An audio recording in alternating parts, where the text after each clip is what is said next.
Benin Kingdom sent a letter of reconciliation to Ibanker community on the 25th of February 2026.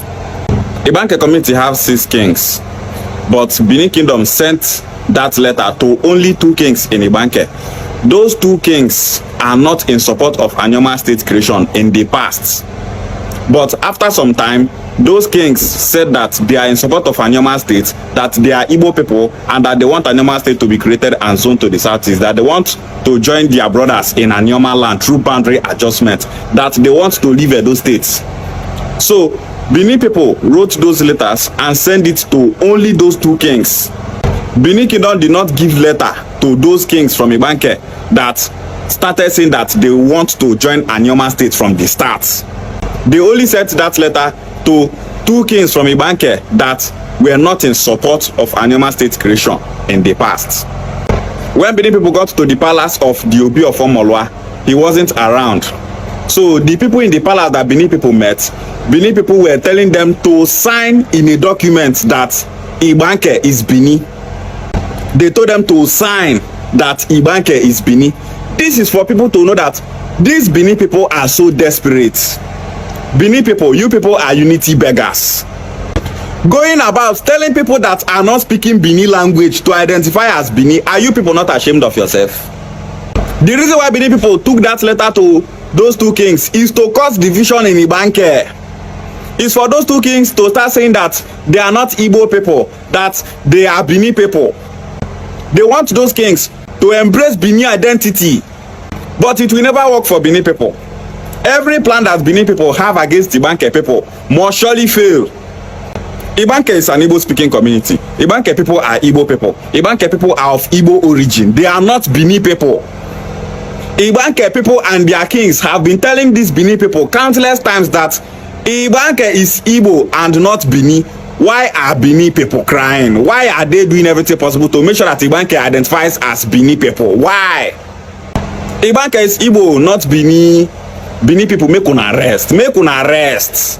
Make una rest. Okwa gababu enu nobi. Make una rest. Obi enwunu no oku. Make una rest. Make una rest. Expansion is Benin Kingdom. Make una rest. All you know how to do is to be claiming people, looking for people to claim. Ibanker people speak Igbo language, not Benin. The Obis in Ibanker said that they are Igbos and not Benin people. Osukos Wakaria, Osukos Asubwendi Benin. Ibanker is Igbo and not Benin, and there is nothing anyone from Benin can do about it. Ishiagwale. Igbo mulunze moza kina kwa mwana ipondo manege mantama mna video ahi foketa na ila ikile ihi na afo. So biko amna chikwa biko abona ife subscribe na wachane kabaro subscribe biko notification gikiwe mwikene mwete notification bobo na itile video ofo. So video ahi nene chakita abugene ana azo tribe Igbo azo. Ana azo tribe is time na all these people ma kwete na habu ndi Igbo.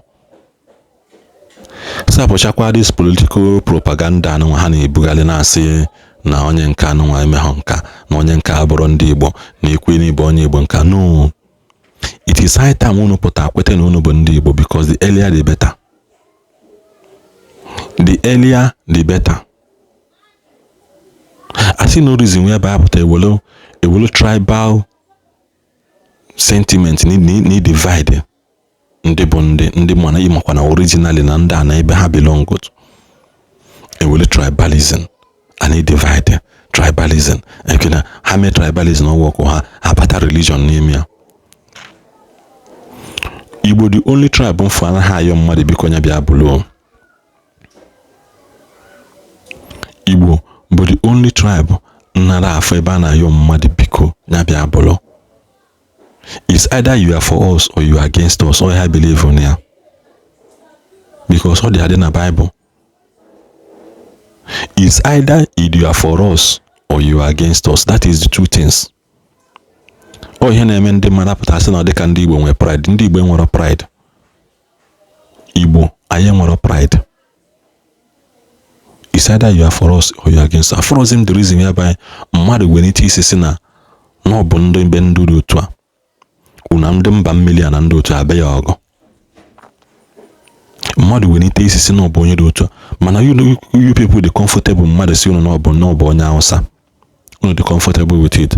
asị gị na abụ onye Bendel, unu dị comfortable with it, akpọ onye ahụ onye Kogi iso na-asị, mana akpọ ha n'onye ahụ Igbo onye ọbụla ihu mpi pụtasị achakeshie anya ha ji eli oke nwụrụ anwụ, onye ọbụla eholu ntụtụ taa.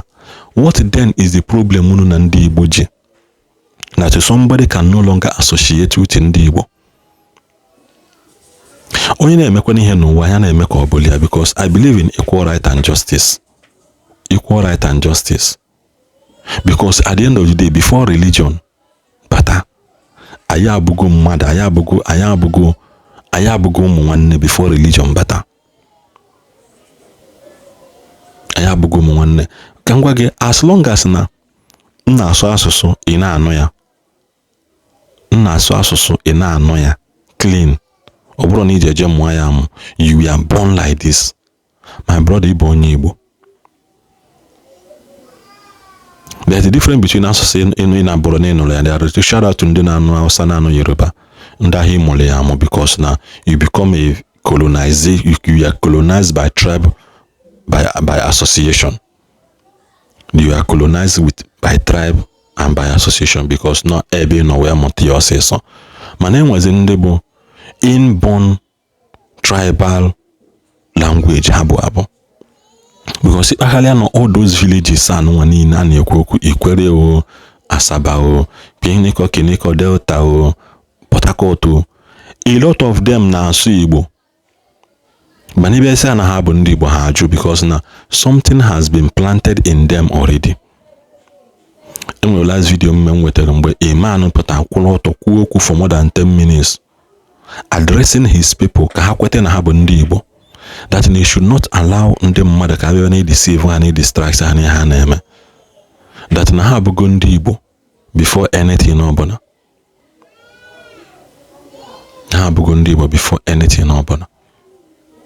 So biko ịbụrụ onye na-enene m na this video, gụchaa ntị gị ọfụma. That video na do very very educating, it's very very enlightening, so that people will know ndị ya na ha na-emekọ ihe. And then nwekwa mgbe mme video severally wee na-asị gị na-agwa ndị mmadụ na-asị, for being onye Igbo alone, you go an enemy to the system.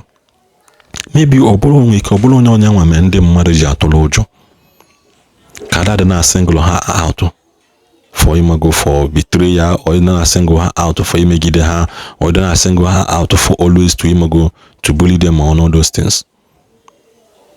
Man, ichefuzi na enwe one spiritual force na-edu onye ọbụla bụ onye Igbo. As long as na onye Igbo nọ ebe anụnwa, he is born to dominate. Whether you like it or not, onye Igbo nwere spirit of domination n'ime ya. That is why for the pụta say ndị Igbo na to get proud of pride. I bụ ndị Igbo for being an Igbo person alone, enwere ebube na-eche gị.